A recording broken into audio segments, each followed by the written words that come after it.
We live in a time of social media influencers, right? That's for anybody who has internet. Hey, it's been a week without internet. Anybody who has internet and spends any time on any of the social media activities, you see lots from certain people. According to Rolling Stone, I'm going to give you a list of the 10 most influential people in the world on social media. See how many of these you know. Cristiano Ronaldo has 1 billion followers. His Instagram account alone boasts over 664 million followers. Selena Gomez, 405 million followers on her Instagram account. Mr. Beast, born James Donaldson, he is the most subscribed YouTuber, 570 million followers across his platforms. Lionel Messi, maybe you know that name, the soccer icon with 506 million followers. And he talks from his life to his playing. He's just all over the place. Justin Bieber, know that name? Pop phenom, 505 million followers. Kylie Jenner, the youngest of the Kardashian-Jenner clan, 502 million followers. It's crazy. Dwayne "The Rock" Johnson, the wrestler turned actor, 496 million followers worldwide. Taylor Swift, 470 million. Ariana Grande, 363 million followers. Kim Kardashian, 345 million followers on her Instagram account alone. For those of you who don't recognize those names, think about your time. How about the Beatles, Elvis Presley? Fill in the name of an influencer in your life. I'm reminded of John Lennon's comment, "We're more popular than Jesus now. I don't know which will go first, rock and roll or Christianity." I promise you, I am going somewhere to connect to the gospel. I just want you to know that. Just go with me. So as I was looking around about influencers, because I was caught by that word this week, what are the core pillars of influence today? 3. Expertise and niche focus. Trust and authenticity is number 2, and community engagement is number 3. But why do influencers do what they do? This building a following, all these billions and billions of people, it's a business. They're doing it to make money. The more they influence someone, the more money goes in their pocket. The more power they have, the more influence they have, the more money they make. So I want to talk about a different influencer.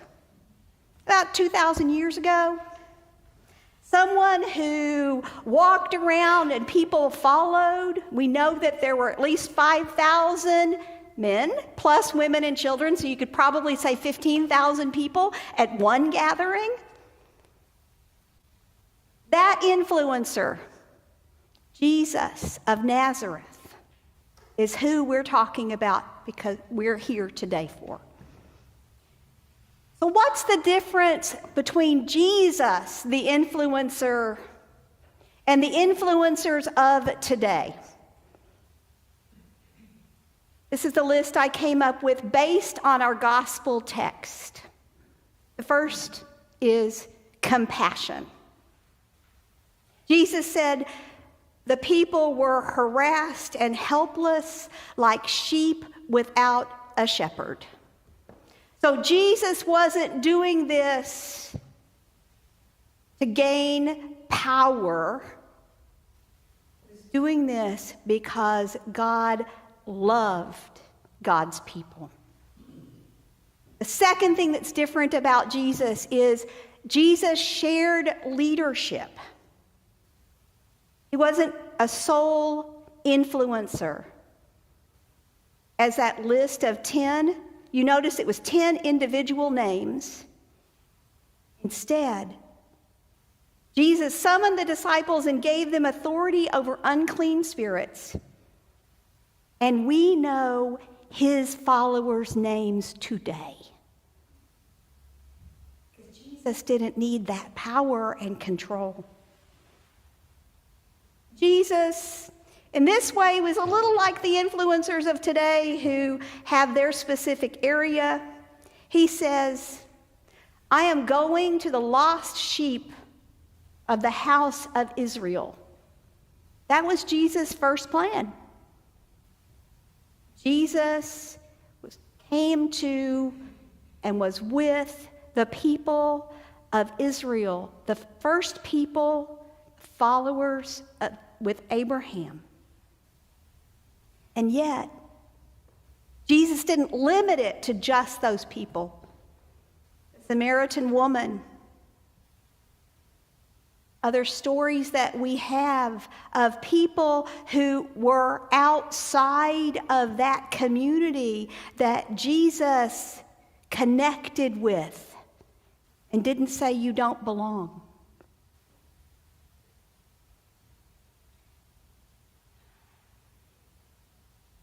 I think this one is probably what's maybe for me the most important. It was a positive, affirming message that Jesus gave. The kingdom has come near.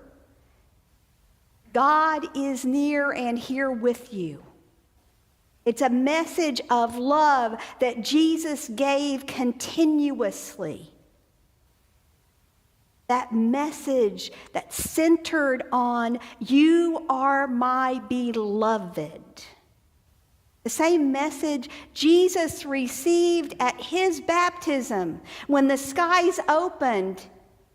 You are my beloved, with whom I am well pleased. Unfortunately, most of our social media influencers of today aren't giving the message of you are loved exactly as you are. Instead, it's a message of be like me.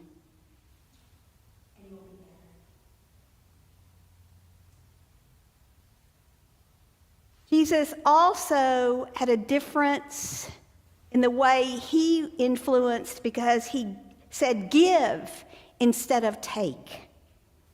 Cure the sick, raise the dead, cleanse, cast out demons.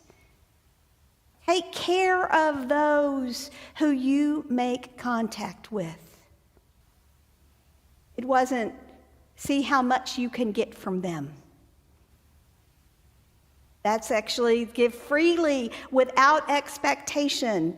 You received without payment, give without payment. Maybe this is one of those places where social media moguls would say we agree, but it's like focus on value is one of the and I'm thinking stay with those, as Jesus said, stay with those who are worthy. It's a different sense of value. The value of worthiness in those who live and believe and follow our loving God. Not the value of how much money can I make out of this? How much can I get out of this? Jesus is welcoming, and I think all these social media people would say, oh, we're welcoming too, because that's how we get 1 billion followers, right? The difference there, and Jesus said, if anyone will not welcome you or listen to your words, shake off the dust from your feet as you leave that house or town. Don't worry about them. Don't try to get everybody, because not everybody is going to follow. Keep sharing the message of my love. Keep curing the people who need to be cured. Keep caring for all my people. Leave the place that doesn't want that. And Jesus said, it's going to be hard. I send you out like sheep in the midst of wolves. We see that Jesus is very much an influencer. That's why we're here today, right? It's a lot different than the social media influencers who have taken over our world, who influence our children, who announce something and suddenly it's the thing to have. And we're all trapped in that. That's part of humanity, I think. So how do we get unstuck from the world's idea of influence? The way I see it is we hold on to this community.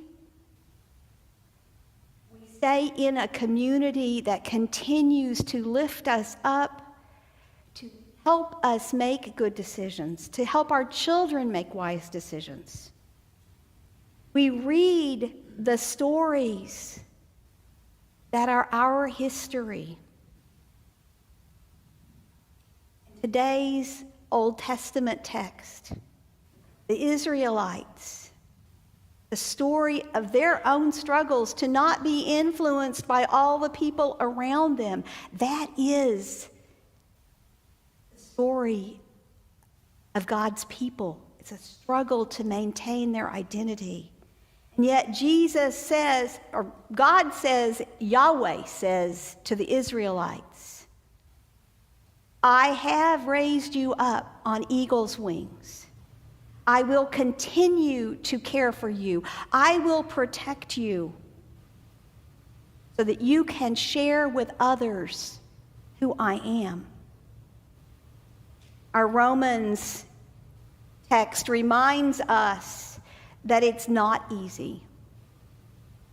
With God's help, we can learn how to share that story of our own adversity that leads to perseverance, that builds character, that gives us hope, that keeps us going, that helps us know that God's love is always with us. We can share that story. Every one of you is an influencer. Every one of you. Every one of you has a story of where God was with you. Every one of you can share that story. You can share that story with a friend, with a neighbor, with a child. You can share that story. It doesn't have to be on social media with 1 billion followers. Instead, it's simply sharing God's love, your own faith, the stories that you have that keep you going. Those are what's important. Doesn't have to be a TikTok video or a YouTube hour-and-a-half lecture. Doesn't have to be anything fancy. A conversation over coffee, a shared meal, a chat in Cooch Park. I've had so much fun lately. That's the influence that we need to have, that we can do in this world that feels so controlled by social media and voices that don't speak for us. We don't have to be scared of it. As Jesus said to the disciples, don't worry about the words. I'll give them to you. That's the beauty of the Holy Spirit being with us. It's not scary to be an influencer. Hey, that's Nike, right? I'm in Portland. I got that one. God invites us to share God's love with those around us.